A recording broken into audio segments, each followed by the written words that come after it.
রাধে রাধে। ওম নমো ভগবতে বাসুদেবায়। ওম নমো ভগবতে বাসুদেবায়। ওম নমো ভগবতে বাসুদেবায়। শ্রীমদ্ ভাগবত চতুর্থ স্কন্দ পোষণম প্রথম অধ্যায় মনু কন্যাদের বংশাবলী। শ্লোক 53। জন্মনি অদো বিশ্বম ঐবনম দধসু নির্বিতম মনাংসি ককুবু বাতাহ প্রসেদু সরিতু অদ্রয়।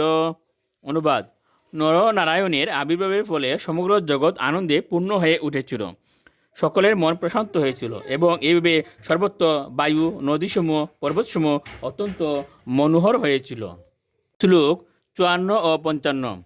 দিব্য বাদন্ত তুরিয়ানি পেতু কুসুম বৃষ্টয় মুনয়স্তুষ্টু বুস্তুষ্টা যোগুর গন্ধর্ব কিন্নরা ঋতন্তি স্ম স্ত্রিয় দৈব আশিত পরম মঙ্গলম দেবা ব্রহ্মদয় সর্বে উপতস্তুর বিষ্টবৈয়।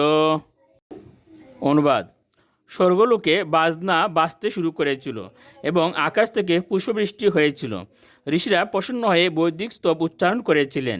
গন্ধর্ব এবং কিন্নরেরা গান গাইতে শুরু করেছিলেন এবং স্বর্গের অপ্সরারা নাচতে শুরু করেছিলেন। এইভাবে নরনারায়ণের আবির্ভাবের সময় সমস্ত মঙ্গলসূচক লক্ষণ দেখা গিয়েছিল। সেই সময় ব্রহ্মা আদি মহান দেবতারাও শ্রদ্ধা সহকারে তাদের প্রার্থনা নিবেদন করেছিলেন। শ্লোক 53।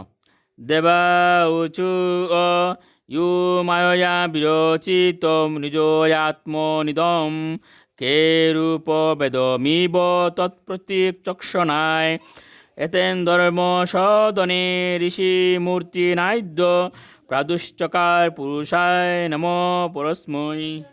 অনুবাদ: দেবতারা বললেন, আমরা পরমেশ্বর ভগবানকে আমাদের সশ্রদ্ধ প্রণতি নিবেদন করি, যিনি তার বহিরঙ্গা শক্তিরূপে এই জগৎ সৃষ্টি করেছেন।